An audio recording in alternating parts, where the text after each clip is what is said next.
you are allowing others to commit the act, and you are taking, encouraging the act of non-violence done by both sides, you and other. Okay, then there are so many debates. Now there are so many debates. I'm not going to share you all the issues. I'm going to speak few points here, because I have discussed with many Tibetan Buddhist scholars and also non-Tibetan Buddhist scholars, and also I spoke with non-Buddhism scholars too. And I'm not going to speak all of them. I'm going to share you few points.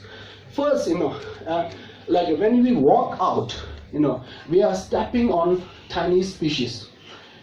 We are killing them without our awareness. We are killing them without our motivation. And these are the pictures. These are the Jain Munis, and some Jain Munis, they are completely naked. Okay, and some Jain Munis, they are wearing the clothes, and they are not wearing the shoes. And Jain Munis, they assume it is likely to kill more insects if we wear the shoes, so they are walking with the bare feet.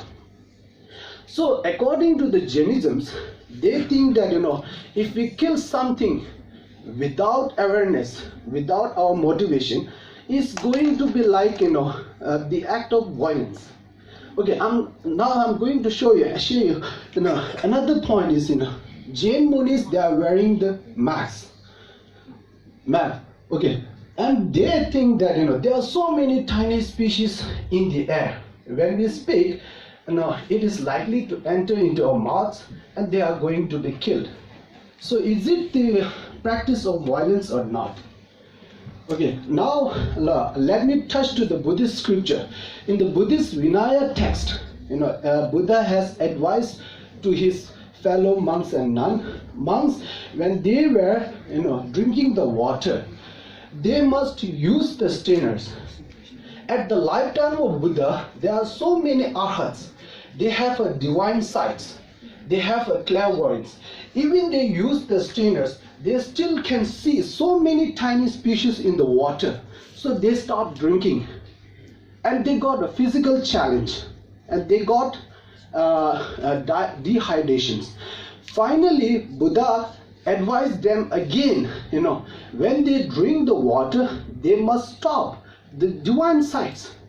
They must use an ordinary eye. If they use ordinary eye, and if they use strainers, if they don't see any tiny species in the water, then they are allowed to consume the water. So that kind of advice, it seems to me, if you kill something without your awareness and without your motivation, is likely to be the act of violence. So there are so many debates, and there are so many issues like that. Now I'm going to share you some situations happening in the present times. First thing is the wrong surgery, and of course the doctor, when they do the surgery, they don't they are doing the surgery based on the commercial purpose. They are doing the surgery for their own reputations. They are doing the surgery for their own name. But it is confirmed that all the doctors, they don't have a motivation to kill the patients. But sometimes doctor does surgery and patient dies. So is this the act of killing or not? Okay, now I'm going to share you one latest point. It is very popular right now. It's a put to sleep. Now there are so many countries in the West. They have legal procedures. Okay, they are giving an injection to kill the patient, patient who have a severe disease and severe pain. Okay, so and also in the West, people, they are keeping animals.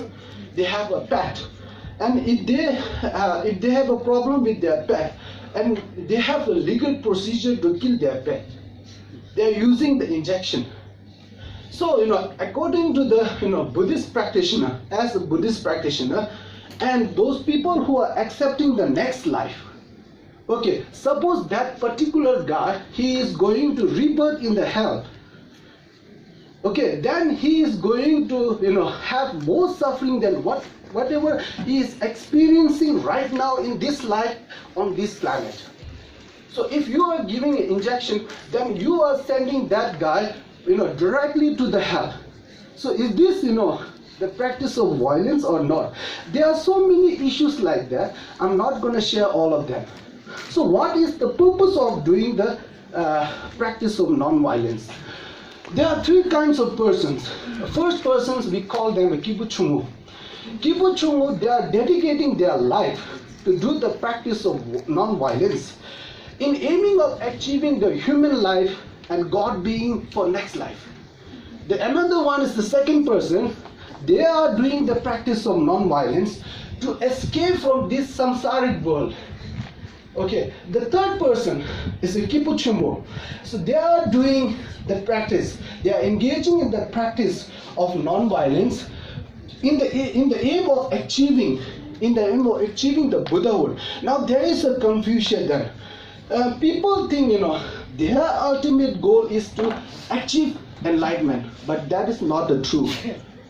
Okay, they are, achieving enlightenment and achieving Buddhahood is just a means. It's not the end. Their ultimate goal is to help the sentient being. Their ultimate goal is to serve the humanitarian. In order to serve the humanitarian, in order to help the other sentient being. So achieving Buddhahood is the best way to serve the humanitarian. Okay, now I'm going to speak about the Gandhi's principle of non-violence. If you read the Gandhi's books like Hind Swaraj and Satyagraha, and you can see that Gandhi, his main target is to seek the truth. Okay, seek the truth, and he says he says the truth and non-violence is the same entity. If he says that there are two sides of the coins. If you want to find out the truth, then you need to do the practice of non-violence. If you do the practice of violence, then you would not able to seek the truth. That is his idea, and Gandhi has Gandhi believes in the perspective, and he said all the nation they must be demilitarized, and he said defense of nation must be carried out based on the practice of non-violence, and this great philosophy is originated from this country. And India has not been able to practice it. And also there are so many countries like Sri Lanka, Burma, Thailand, Cambodia, even Tibet. And Buddhism and the concept of non-violence flourished to the Tibet in the 8th century. But Tibet used to have an army. And Tibet used to buy a weapon from the British Empire. Okay, so now I'm going to conclude.